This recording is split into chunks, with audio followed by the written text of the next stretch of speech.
Hola, muchísimas gracias por la invitación a la doctora Robles, sobre todo, y por la jornada tan interesante que estamos. Hoy vamos a hablar de migraña y cognición. Ustedes saben que la cognición es mi tema favorito, entonces vamos a entrar directamente. Lo primero es ver así por encima, aunque la doctora lo mencionó al principio, cuál es la razón por la que estamos aquí y por qué es tan importante que sigamos hablando de migraña. Y es porque estos son los datos que tenemos hasta ahora, ¿verdad? El estudio, el registro del Global Burden of Disease del 2019 habla de que la prevalencia actual de la migraña es del 14% de la población mundial. Entonces eso es mucha gente. Es más prevalente la migraña que la diabetes mellitus, más prevalente que la depresión mayor, más prevalente que todos los tipos de cáncer combinados, más prevalente que las enfermedades cardiovasculares. Y es la segunda causa de discapacidad global a nivel mundial y la primera en mujeres. Entonces, esto no es una sorpresa para nadie que sea tan discapacitante la migraña, porque la migraña es una enfermedad compleja, que todos sabemos ya esto, no solamente por la intensidad del dolor que provoca, sino también por todos los síntomas asociados, ¿verdad? Esos síntomas que comienzan antes del dolor, que siguen con el dolor y que luego, después de que se quita el dolor, los pacientes siguen teniendo síntomas en esa etapa postdrómica. Entonces, como es tan alta la prevalencia, déjenme hacerle unas preguntas. ¿Cuántos aquí son migrañosos? Levanten la mano. Yo creo que eso es más del 14%. Más. Entonces, déjenme hacerle unas preguntas a los migrañosos, levantando la mano. ¿Cuántos de ustedes, durante un ataque de migraña, han sentido por lo menos una de estas? Por ejemplo, que pierden el hilo de lo que están diciendo con mucha facilidad durante el ataque de migraña. Bastantes. Que tardan más tiempo de lo habitual en hacer las cosas que antes hacen con más facilidad, que tienen problemas para encontrar palabras, y estoy hablando fuera del aura, ¿verdad? Que no, esto no es aura, tienen problemas para encontrar palabras y nombrar objetos, que tienen dificultad para expresar ideas, y que tienen como una sensación de niebla mental, muchos, ¿verdad? Aún sin migraña a veces. Exacto, así es, en el pródromo. En el pródromo lo tiene, pero en la crisis no. Entonces, ustedes no están solos, ¿verdad? Los síntomas cognitivos en la migraña son sumamente prevalentes. Hasta el 90% de los pacientes migrañosos los refieren. Y además, muy interesante, es que los síntomas cognitivos de la migraña son la segunda causa de discapacidad en esos pacientes, reportada por ellos, superada solo por el dolor. El dolor es lo que más discapacita y lo siguiente que más los discapacita son los síntomas cognitivos. Entonces es importante, si esto es tan prevalente y es tan discapacitante, es importante que sepamos y que diferenciemos si esto es un fenotipo, un síntoma más de la migraña, si los síntomas cognitivos son más de la migraña, o esto simplemente es un epifenómeno que tenemos, porque es razonable preguntarse si estas dificultades que ustedes presentan cuando tienen su migraña tienen que ver más con el dolor y simplemente, ¿verdad? Es difícil concentrarse cuando uno tiene un dolor agudo y por ejemplo, entonces una persona que tenga un cólico nefrítico también podría decir que tiene incapacidad para concentrarse durante el dolor. Es importante diferenciar eso, o si esto es más que un resultado esperable de tener dolor o algo más está pasando. Parece que sí, que en la migraña, aparte de que si tengo dolor es esperable que no me pueda concentrar, parece que hay algo más que está sucediendo. Entonces esto lo vemos en estudios como este es un estudio cualitativo en el que se le dio a los pacientes un cuestionario para que ellos rellenaran acerca de los síntomas cognitivos que presentaban. Síntomas cognitivos como subjetivos, ¿verdad? Reportados en lenguaje, en atención sostenida, en función ejecutiva y en memoria. Y si se fijan, es interesante que no solamente en la fase del dolor los pacientes lo refieren, sino que el 90% de los pacientes refirió síntomas cognitivos durante la fase prodrómica, antes de que comience el dolor. El 88% durante la fase del dolor, el 68% en esas 24, 48 horas después del dolor, y hasta un 33% de pacientes dijeron que en el periodo interictal, o sea que entre un ataque y otro, ya cuando ha pasado toda la fase de la migraña, siguen persistiendo esos síntomas. Entonces parece que esto no es solo asociado a no me puedo concentrar porque me duele la cabeza mucho. Entonces es importante saber si esos síntomas que los pacientes refieren, que la mayoría de pacientes refiere y que son tan discapacitantes, si eso es algo que el paciente percibe o si eso es algo objetivo que podemos medir con pruebas cognitivas. Esta demostración de si esto es objetivo, si esto es déficit, si esta dificultad para atención es simplemente algo subjetivo del paciente o de verdad hay un déficit atencional, ha sido un poco más difícil de demostrar, de establecer de manera consistente a lo largo de los estudios, sobre todo generalmente por la heterogeneidad de los métodos que se utiliza. Cada grupo de estudio hace un poco lo que entiende y además las poblaciones estudiadas son muy diferentes. Por ejemplo, ha sido difícil de establecer si estos síntomas subjetivos que los pacientes refieren tienen evidencia objetiva. Entonces, les traigo, por ejemplo, estos dos estudios. En este primer estudio, en este que ustedes tienen a su izquierda, entonces, a los pacientes se sometieron a los pacientes a pruebas cognitivas diarias computarizadas durante un mes, todos los días, tuvieran o no tuvieran dolor de cabeza. Y luego esos datos se correlacionaron con el diario de cefaleas para entonces poder establecer qué puntuaciones obtenían los pacientes en el periodo interictal o durante cada una de las fases de la migraña. Y miren lo interesante que ellos encontraron, que durante la fase del dolor, las respuestas en todas las tareas que los pacientes hacían eran significativamente más lentas y menos precisas en ese periodo. Ahí está mal, eso no es en el periodo interictal, es en la fase del dolor de cabeza, menos precisas que en el periodo interictal. Cuando los pacientes no tenían dolor de cabeza, objetivamente esas tareas estaban peor. Durante el postdromo, entonces esos 24 a 48 horas después del dolor, también las tareas de memoria de trabajo también claramente eran más lentas y menos precisas. Pero este grupo, sin embargo, no encontró ningún cambio cognitivo significativo en la fase preictal, que la doctora decía, por ejemplo, que ella tiene dificultad para expresarse antes del dolor, no encontraron cambios significativos ni en la fase interictal. Pero este otro grupo de aquí, sin embargo, este es un metaanálisis que se publicó en 2022 y ellos sí que encontraron un efecto negativo moderado en funciones como atención compleja, memoria, ya sea inmediata o diferida, en la cognición espacial, en el funcionamiento ejecutivo durante el periodo interictal, que el grupo anterior no los encontró. Entonces, en general, este es el estado ahora de la investigación. Hay grupos que sí encuentran diferencias y cambios cognitivos, otros que no. Lo que sí se ha mantenido como los mismos resultados todo el tiempo en los diferentes estudios, independientemente de la metodología, es que hay una reducción objetiva en el rendimiento cognitivo durante el ataque de migraña. Eso sí ha sido coherente y consistente a lo largo de los cosas. Durante el ataque, la cognición no es algo subjetivo, no es que el paciente piensa que se puede concentrar menos, no es que no puede expresarse bien, es que realmente eso está pasando. Hay un déficit cognitivo durante el ataque de migraña. Pero entonces necesitamos más investigaciones para confirmar la presencia de ese deterioro cognitivo que los pacientes siguen percibiendo y siguen reportando en esa fase prodrómica y la fase interictal. Entonces, ¿por qué aparecen estos síntomas cognitivos? Pues parece que la fisiopatología de la aparición de los síntomas cognitivos es bastante multifactorial y entonces tenemos factores, alteraciones funcionales y alteraciones estructurales. Por ejemplo, entre las alteraciones funcionales que se han visto es que durante la crisis de dolor, hay cambios transitorios en la actividad cortical y subcortical y eso lleva entonces a un desequilibrio de los circuitos inhibitorios excitatorios, sobre todo en regiones frontales, parietales y temporales que tienen que ver con atención, memoria y funciones ejecutivas. Pero también a través de estudios de neuroimagen funcional se ha visto que efectivamente hay una disminución en la conectividad de algunas redes neuronales cognitivas y esto sobre todo es así más en pacientes que tienen mayor riesgo de cronificación y síntomas con alteraciones sensoriales asociados.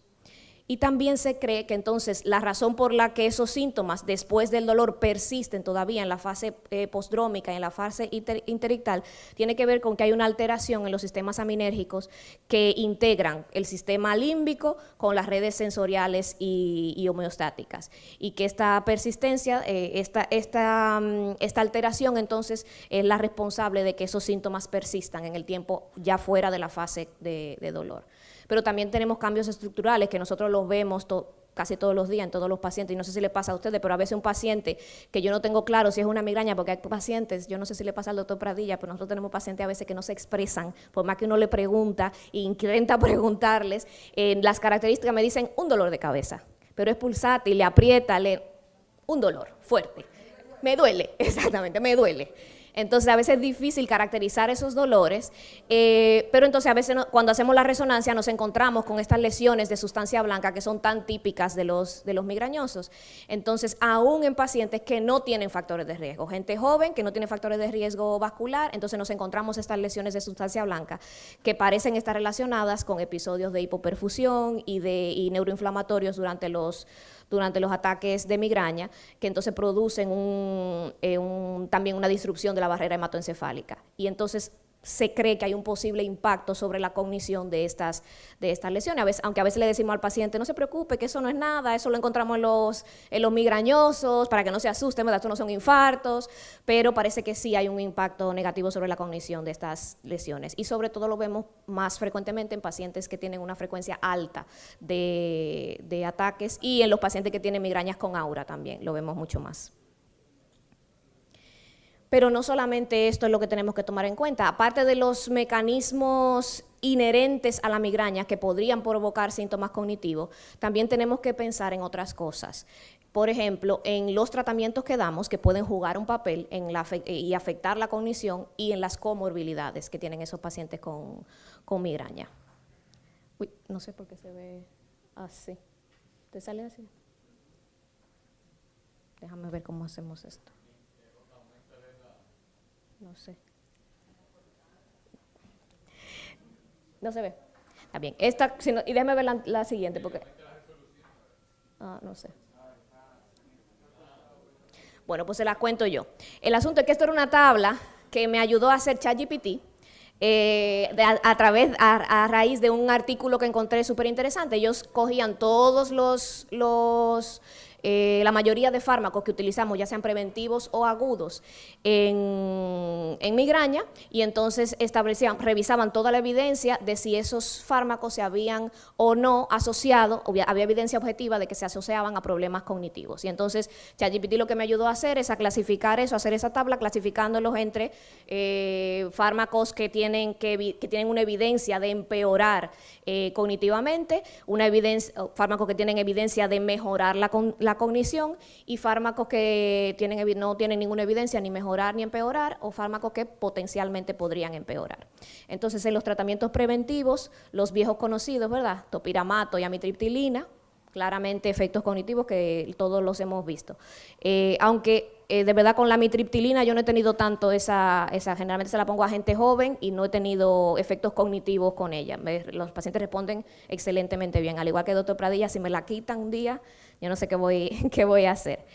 Y en la evidencia, pero sí también hay fármacos que mejoran la cognición, que hay evidencia de que mejoran la cognición, entre ellos los ISRS, los anticuerpos monoclonales nuevos también tienen algo de evidencia de mejorar, aumentar la neurogénesis, aumentar la producción de factor neurotrófico derivado del cerebro también, y de la toxina botulina que ahora les voy a hablar un poquito, que parece que sigue siendo buena, la doctora le gusta mucho, y entonces sobre la cognición también ahora les voy a contar un estudio muy interesante. Entre los fármacos que no tenemos muchos datos de si empeoran o no empeoran, parecen no tener ningún efecto, están los betabloqueantes que utilizamos, y potencialmente algún efecto deleterio, la flunaricina, ¿verdad? Pero sobre todo más de manera indirecta por su somnolencia, eso que puede provocar. Y aquí lo que les decía de la toxina botulínica, me gustó este estudio, me pareció súper interesante, porque no es un tratamiento sistémico, es algo mucho más local. Entonces, sin embargo, en este grupo es un estudio prospectivo en condiciones reales, tomaron 60 pacientes que tenían migraña crónica, y lo sometieron a pruebas otra vez informatizadas que evaluaban tiempo de reacción, velocidad de procesamiento, precisión de la memoria de trabajo y de la percepción cognitiva subjetiva. Entonces se hicieron estas evaluaciones en el baseline, ¿verdad? Antes de comenzar la toxina, a las 6 semanas de comenzar la toxina y luego a las 12 semanas. Y el resultado fue sumamente interesante porque hubo una mejoría significativa de todas las funciones cognitivas estudiadas a las 6 semanas y se mantenía a las 12 semanas. Y lo más interesante de esto es que no hubo ningún tipo de correlación con la reducción de los días de cefalea. O sea, que no necesariamente los pacientes que mejoraban cognitivamente, aunque no hayan mejorado la cefalea con la toxina, aún así mejoraban cognitivamente. Entonces, esto sí nos hace pensar que quizá tenemos que plantearnos toxina más temprano, que a veces nosotros nos la planteamos un poco más tarde, en el sentido de, sobre todo por costo, nosotros, por lo menos en nuestro país, quizá en pacientes que tienen síntomas cognitivos que son muy predominantes y muy discapacitantes de su migraña, quizá tenemos que plantearnos un poquito más temprano la toxina. Y esta otra tabla era lo mismo, pero en tratamientos agudos. Ningún medicamento ha demostrado, tiene evidencia clara, ni de empeorar ni de mejorar la cognición entre los tratamientos agudos, y algunos sí puede ser potencialmente los triptanes, se ha registrado algún caso de amnesia transitoria y eso, en ese sentido, pero poco más.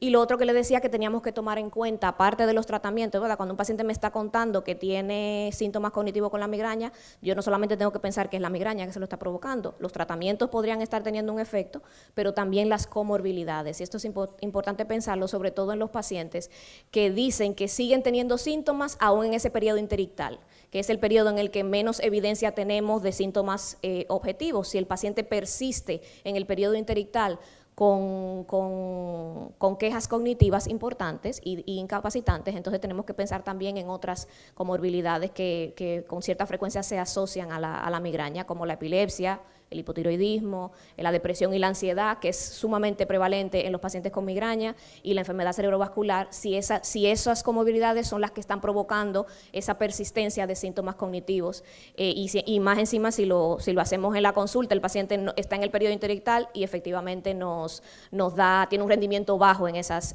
pruebas. Entonces tenemos que pensar si no es una comorbilidad lo que está provocándolo. Entonces, tanto hablar de síntomas cognitivos nos lleva a la pregunta obligada, ¿verdad? Entonces, si yo tengo una prevalencia alta de síntomas cognitivos durante la migraña, esos síntomas cognitivos son muy discapacitantes, entonces tener migraña es un factor de riesgo para desarrollar demencia. La evidencia actual dice que sí, y es muy clara. Hay un aumento del riesgo de demencia, de deterioro cognitivo del 15 al 46% en demencia global y hasta el doble de demencia por Alzheimer. Entonces, esto ha sido demostrado por múltiples metaanálisis, estudios de cohortes poblacionales y análisis de base de datos nacionales. O sea que la evidencia es robusta, con lo cual esto tenemos que tomárnoslo en serio. Eso quiere decir que tenemos que vigilar a los pacientes cuando ellos nos están, a veces lo pasamos por alto, bueno, eso es porque te duele, cuando mejore la migraña, cuando la controlemos, ese tipo de cosas va a mejorar, pero tenemos que vigilar a estos pacientes porque el riesgo de demencia y deterioro cognitivo a largo plazo es real. Y esto nos lleva entonces con qué nos vamos a quedar. Y eso, lo primero es que la relación entre la migraña y la cognición es compleja y multifactorial, y esto es importante porque es importante, como hemos dicho, que sepamos que la migraña no solamente, ella por sí sola no siempre explica los síntomas cognitivos que los pacientes tienen. Entonces tenemos que pensar en todos esos factores posibles. Que los pacientes pueden presentar alteraciones cognitivas subjetivas y objetivas, pero que aún con los síntomas subjetivos, que yo no puedo medir y demostrar en la consulta, aún así la incapacidad, la discapacidad percibida por el paciente es bastante considerable, y por lo tanto nosotros tenemos que tomarla en cuenta. Si un paciente me está diciendo que le duele mucho, pero que además es que no me puedo concentrar, se me está olvidando todo, entonces quizá yo tengo que tomar en cuenta eso para no ponerle topiramato, por ejemplo, y no empeorar esa condición, porque lo que percibe como discapacitante también es importante, aunque yo no pueda demostrarlo, digamos, objetivamente. También eso mismo, debemos considerar las comorbilidades y los tratamientos a la hora de tomar en cuenta qué le vamos a poner, cómo vamos a manejar a ese paciente, y también tomar en cuenta que estas cosas pueden influir en las pruebas cognitivas que nosotros entonces le hacemos a los pacientes durante las consultas. Y lo más importante que me parece es, porque yo barriendo para mi casa de las demencias, que actualmente la evidencia dice que tenemos que vigilar a estos pacientes que tienen migraña por deterioro cognitivo, ¿verdad? Entonces, sobre todo aquellos pacientes que además de la migraña tienen otros factores adicionales de riesgo, aunque nosotros somos los neurólogos y no vemos la hipertensión y no vemos la diabetes y no somos psiquiatras y no vemos la depresión, todos esos factores de riesgo para demencia que sí son modificables y que sí podemos controlar, si no lo vamos a controlar nosotros, sí referir al paciente a donde corresponda para intentar nosotros disminuir el riesgo que ellos ya tienen aumentado de demencia.